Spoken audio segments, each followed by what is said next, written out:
Oke, selamat pagi ya. Ini orderan yang masuk mau segera kita kirim ya. Ini sebenarnya orderannya banyak, cuman pada belum transfer ya, pada belum masuk. Jadi yang sudah masuk dulu aja ya. First come, first serve. Jadi siapa cepat ya dia dulu yang disiapkan ya. Saya mah orangnya cepat, jadi kalau ada transferan masuk langsung kita siapkan karena barang ini ready ya. Barang ini ready, kasih tahu saya untuk mobil apa, untuk motor apa, untuk ini itu segala macam yang lengkap. Setelah sudah oke, administrasi selesai ya kita segera bungkus ya. Oke, di sini ada 2 buah XHP 50 second generation dan ada 2 buah JL3. Bohlam-bohlam ini termasuk bohlam best seller yang kita tawarkan. Ya, jadi kalau Anda mau bohlam yang menurut saya sudah oke, terjamin, ya Anda pilihlah tipe ini ya. Nah, ini di order ya, kita akan membahas face to face nanti ya antara JL3 dengan Cree XHP 50 second generation. Nah, yang Cree ini di order oleh untuk mobil all new Honda Brio. Kemarin sudah order fog lamp-nya JL3 ya. Hari ini order headlamp-nya. Karena kenapa? Karena mantap, jadi di order selanjutnya. Nah, ini satu lagi untuk mobil truk 24 volt ya. Kalau mobil truk sih tidak ada yang perlu dikhawatirkan, yang pasti adalah wajib 24 volt, itu aja sudah. Ya, kenapa? Karena truk itu 24 volt bukan 12 volt. Nah, LED ini support untuk ke 24 volt ya. Oke, kita akan review untuk all new Brio dan untuk truk dulu ya. Jadi syarat bohlam bagus itu adalah 1 watt dan looks-nya harus gede ya. Gedenya di sini bukan berarti maksudnya wattnya melebihi bohlam aslinya, tidak. Karena menggunakan LED di mana-mana kan lebih hemat listrik. Jadi wattnya itu yang gede di sini dimaksudnya itu adalah harus real ya, harus real karena banyak yang tidak real. Ya, ditulis di spesifikasi kardus sebesar-besarnya. Tetapi kenyataannya pas pada saat dipraktekkan atau dinyalakan wattnya kecil. Nah, bagaimana cara Anda mengukur watt? Yaitu dengan alat yang namanya adalah wattmeter. Nah, di sini ada wattmeter ya. Kita ukur dia wattnya berapa. Watt bohlam ini adalah 30 watt real.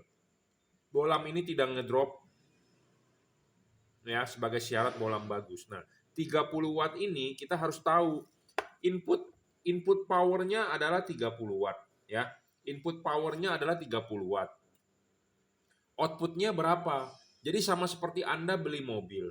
CC-nya 2000, HP-nya berapa? Horsepower-nya berapa? Daya kudanya berapa? Ya. Misalnya mobil Anda 2000 cc. Output horsepower-nya 200 HP. Ya. Jadi kita harus tahu inputnya dan outputnya berapa karena banyak juga LED yang wattnya besar tetapi outputnya kecil. Nah, LED ini ya kita nyalakan ini 30 watt. Tuh, ya. Wattnya adalah 30 watt. Nah, output cahayanya ini bisa menghasilkan maksimum 2900 lux. Itu ya. Bisa 2900 lux. Nah, bagaimana cara mengukur luxnya? Adalah dengan alat yang namanya di sini ada light meter, di sini ada tempat patokannya ya. LED ini ditaruh di sini, kita nyalakan dia berapa. Nah, halogen standar ya, kita taruh di sini, kita nyalakan. Halogen standar ini bisa menghasilkan cahaya 1000 lux. Halogen standar 55 watt 1000 lux. Nah, LED ini diukur ke luxmeter bisa menghasilkan 2900 lux maksimum. Jadi kira-kira 3 kali kurang sedikit lebih terang daripada halogen. Jadi 3 kali lah maksimalnya, boleh dibilang seperti itu. Saya tidak menggunakan satuan lumen, kenapa? Karena saya tidak bisa membuktikan namanya lumens. Ya, jadi ada yang bertanya kepada saya, Pak, bohlam ini lumensnya berapa? Saya tidak bisa membuktikan, jadi saya tidak berani menyebutkan. Pedagang lain pun sama, tidak bisa membuktikan. Ya, siapa yang bisa membuktikan orang ini terangnya berapa lumen di Jakarta? Coba, ayo kasih tahu saya di mana bengkelnya, saya mau bawa ini, lihat tes lumennya berapa. Ya. Jadi lumens itu tidak bisa dibuktikan karena saya tidak mempunyai alat ukurnya. Dan metode pengukurannya bagaimana kita tidak tahu. Pabrikan bisa menulis, kalau begitu ngapain si pabrikan tulis lumens segede-gedenya? Karena kenapa?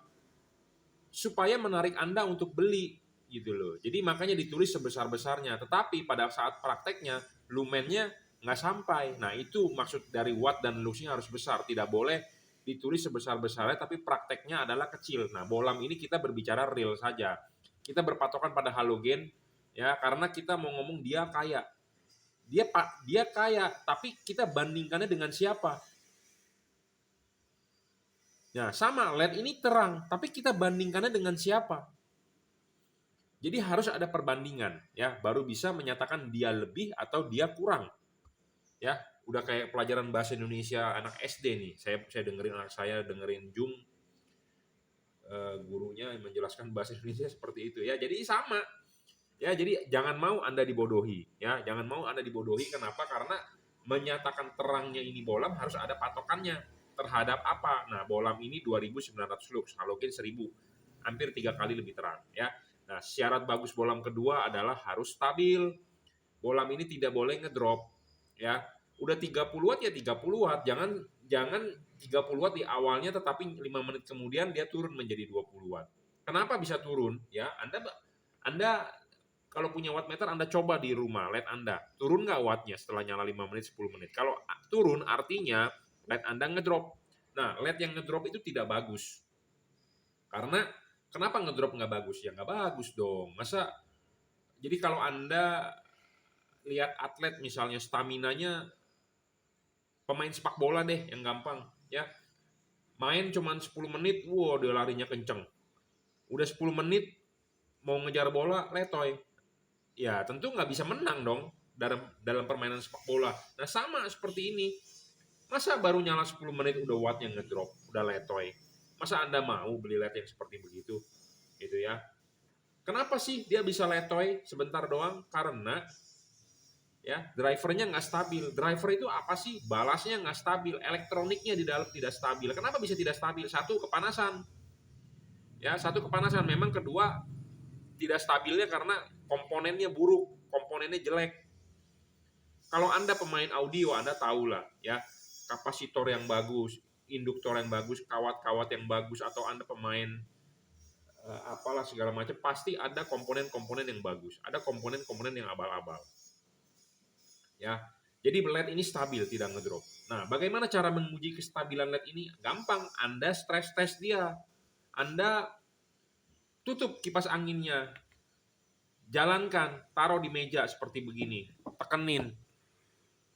Artinya tidak ada pendinginan. Kalau tidak ada pendinginan dia ngedrop, ya sudah pasti LED tersebut tidak stabil. Ya. Kenapa sih bisa tidak stabil ya? Karena kepanasan, gitu ya. Karena kita mencoba di suhu meja ini kan 31 derajat, 30 derajat. Saya patokan 30 derajat berdasarkan program dari Google ya, AccuWeather 30 derajat, 31 derajat jelambar. Ya. Jadi suhu ruangan ini 30 derajat. Nah, sedangkan suhu ruangan di mobil itu bukan 30 derajat. Kalau mesin nyala itu suhu ruangannya mungkin 80-90 derajat. Karena mesin menghasilkan panas. Nah, panas itu kan ada di dalam ruangan mesin. Nah, jadi makanya di dalam ruangan mesin panas. Nah, panas itu ya kalau ini ditiupin angin panas. Nah, kalau ngedrop ya berarti LED-nya nggak bagus. Intinya gitu. Nggak cocok lah untuk market di Indonesia. Kenapa? Karena market di Indonesia kan negara tropis, panas gitu ya. Beda dengan mungkin di Eropa yang ada musim dingin, suhu pada siang harinya cuma 20 atau bahkan 15. Mungkin saya nggak tahu karena saya tidak tinggal di Eropa. Ya, tapi intinya Indonesia adalah negara panas ya. Jadi Anda harus beli LED yang cocok dengan marketnya. Untuk negara bagian mana dia? Ya. Oke, syarat selanjutnya bolam bagus adalah soal pendinginan. Pendinginan nanti soal terakhir. Ya, soal adjustable. LED ini bisa di adjustable. Ya, kenapa Anda beli LED adjustable itu untung? Ya, karena supaya untuk mengatur fokusnya, untuk membentuk cut off, untuk memfokuskan sinarnya. Anda beli LED yang fix fokus. Fix fokus itu artinya tidak bisa disetel. Anda rugi. Kalau Anda beli LED yang adjustable, Anda untung. Kenapa Anda untung? Ya karena bisa disetting. Nah, Anda beli juga harus bisa settingnya. Nah, Anda beli harus bisa settingnya, Anda harus ada tutornya, apalagi Anda pemula, ya. Jangan cuma nonton di YouTube. Karena kalau Anda nonton di YouTube, banyak resep-resep makanan juga nonton di YouTube juga bisa jadi. Contohnya Anda bikin martabak di YouTube, banyak bro caranya. Cuman kalau Anda ikutin YouTube belum tentu berhasil kan, bisa juga gagal. Karena segala sesuatu di YouTube itu tidak menjelaskan langkah-langkah pastinya. Hanya sebagai ya video-video begitu aja. Ya, kalau tidak ada tutornya. Jadi Anda beli LED lah dengan orang yang paham dengan apa yang dia jual. Ya, jadi kalau nanti butuh pemasangan, Anda silakan tinggal WhatsApp. Ya, jangan Anda belinya di tempat lain, nanyanya di saya. Jangan, ya, karena saya nggak ngerti apa yang barang yang Anda beli. Makanya belilah barang yang pasti-pasti saja, ya. Karena kita mengkonversi dari halogen ke LED, tentu LED-nya harus bisa menyesuaikan ke halogen. Ya, kalau Anda beli LED silau, ya, yang salah bukan reflektor Anda, yang salah adalah LED-nya Anda. Jangan menyalahkan reflektor, ya. Banyak orang menyalahkan reflektor, salah besar. Anda beli LED, waktu Anda pakai halogen di mobil Anda, nyalanya benar kan? Terus Anda beli LED, terus LED-nya silau, terus Anda nyalakan, reflektor saya nggak bagus. Ya salah bro, yang disalahkan LED-nya, bukan reflektornya. Ya, dan penting buat Anda ya, setelan tinggi rendah lampu jangan diutak-atik. Anda mengganti lampu LED jika selama Anda pakai halogen, sorotannya sudah benar, jangan Anda ganti LED karena silau terus Anda turunin. Salah. Ya, banyak bengkel yang menerapkan itu. Salah. Dan Anda sebagai pemilik mobil dibodohin. Jangan disetel. Setel boleh hanya sebagai fine tuning. Artinya apa? Anda putar turun 1-2 putaran obeng, turun sedikit boleh. Tetapi kalau Anda turunin sampai banyak, nunduk putaran obengnya banyak, itu salah besar. Kenapa? Karena ya kalau sorotan dengan halogen sudah benar, kalau Anda pakai LED dituruninnya banyak, berarti yang salah bukan reflektor Anda, yang salah adalah LED-nya. Karena LED-nya tidak cocok di mobil Anda. Silau kan? Tujuan Anda karena, wah Pak silau Pak, mengganggu orang Pak, masa saya nggak turunin? Salah. Yang benar adalah LED-nya yang dikalibrasi. Kenapa LED perlu dikalibrasi? Karena LED H4 itu ada 2 buah filamen halogen. Bagian low beam ada payung, wajib. Bagian low beam ada payung, wajib. Ini payungnya. Payungnya harus menyerupai dengan halogen replika 1:1. Jangan yang merupakan bagian daging lebih. Kalau bagian daging lebih, Anda tidak bisa setting, tidak bisa kalibrasi, tidak bisa Anda bengkokin. Carilah mangkoknya yang sesuai dengan halogen anatominya. Karena kenapa? Reflektor tersebut punya halogen. Tentu kita mau mengganti ke LED ya tentu harus yang sama. Supaya hasil outputnya lebih maksimal. Nah, selanjutnya posisi fokus. Ini low beam, ini high beam. Nah, tingginya ini harus sama.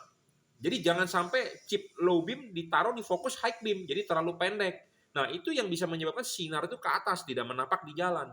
Jadi penting untuk Anda ganti LED itu supaya outputnya lebih terang. Terangnya kemana? Terang ke jalan, lebih padat. Bukan terang ke atas pohon atau bukan terang ke dashboard mobil orang. Oke, kita lanjut ya. Jadi syarat adjustable dan perlu kalibrasi itu penting. Makanya buat Anda yang beli ya, kirimkan foto depan mobilnya, jangan lupa gratis kalibrasi. Saya mau Anda udah beli LED ini aman dan nyaman ya. Jangan sampai Anda sudah keluar duit banyak tetapi hasilnya nggak maksimal. Saya berusaha semaksimal mungkin. Kenapa saya mau berusaha semaksimal mungkin? Supaya ya tidak menyilaukan orang, tidak mengganggu orang lain. Jangan sampai Anda enak tapi mengganggu orang lain, ya tidak bagus seperti itu. Jadi istilahnya saya juga mau menjual barang yang istilahnya jangan sampai polusi cahaya lah, ya tidak baik. Kenapa? Karena melanggar undang-undang juga, nanti polisi ditilang, Anda juga tidak bagus gitu ya. Jadi saya mau Anda udah beli LED ini aman dan nyaman. Ya, aman dalam arti Anda pakai ya supaya penerangan ada lubang atau apa ya Anda terlihat jadi aman, tidak nabrak. Nyaman juga tidak mengganggu orang lain, jadi tidak diajakin ribut karena banyak orang emosian di jalan ya. Lampu silau, main di jalan tol, main pepet-pepet sana sini. Anda juga nggak seneng, koboi-koboyan yang punya pistol keluarin pistol segala macem ya. Banyak bro kejadian bro di jalan karena emosinya tinggi orang-orang zaman sekarang ya. Jadi saya berharap Anda pakai lampu ini jangan sampai menyilaukan orang ya. Tapi memang ada juga customer yang merasa gua mau beli lampu tuh yang silau. Ada memang orang seperti itu ya. Karena wilayah saya di daerah Pantura katanya.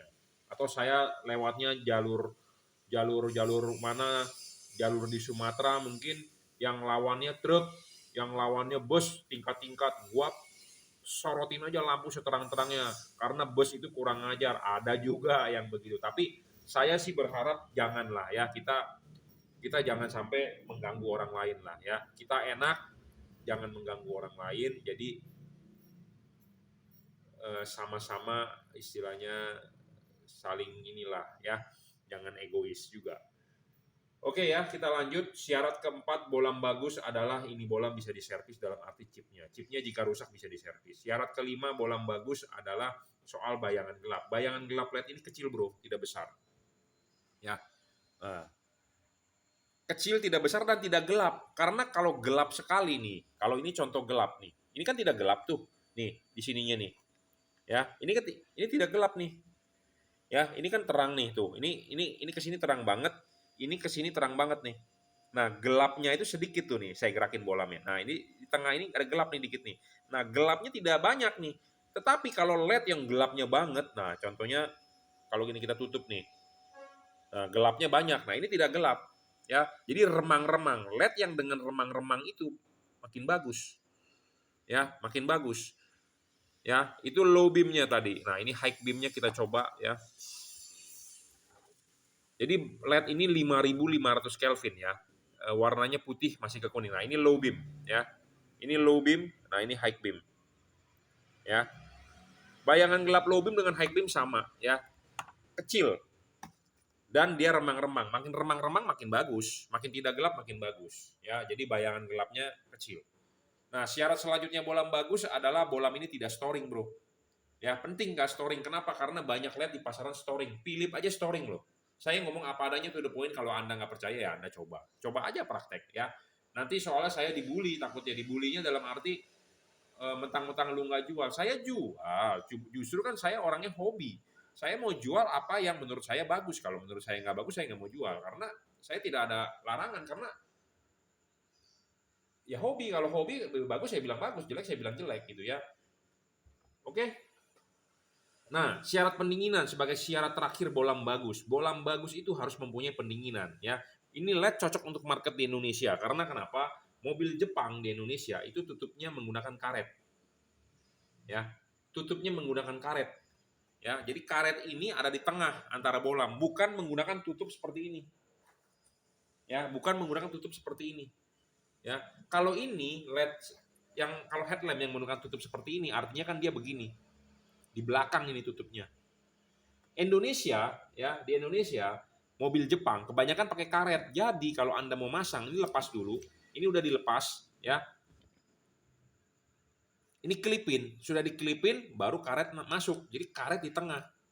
Nah, kalau karet di tengah seperti ini, artinya Anda butuh pendinginan, Anda butuh heatsink LED-nya. Nah, masalahnya banyak di pasaran LED tanpa heatsink. Kenapa tanpa heatsink? Saya tidak tahu, karena desainnya tidak cocok untuk mobil di Indonesia. Nah, kenapa orang Indonesia beli? Ya karena si pedagangnya nggak paham, dan Anda juga sebagai pembeli tidak paham. Ya, LED yang market di Indonesia harus ada heatsink. Kenapa harus ada heatsink? Karena heatsink ini untuk pembuangan panas. Kipas angin, anginnya akan berputar. Kipas angin akan berputar. Angin itu akan meniup ke sini, celah-celah ini keluar. Nah, sedangkan desain karet mobil di Indonesia itu pakai karet tutupnya. Nah, kalau ini nggak ada heatsink, artinya buntu, ya. Buntu terbungkus begini. Jadi kalau terbungkus begini, kipas angin berputar, angin mau keluar dari mana? Tidak bisa keluar angin. Nah, kalau angin tidak bisa keluar, artinya tidak ada pendinginan. Nah, LED ini kalau dipasang masih ada celah heatsink tuh, Anda lihat. Nah, celah heatsink ini menguntungkan untuk kita. Kenapa? Karena kipas angin berputar, angin akan keluar tiup nih, masih celah ini. Makanya syarat bolam bagus itu heatsinknya makin gede, makin bagus.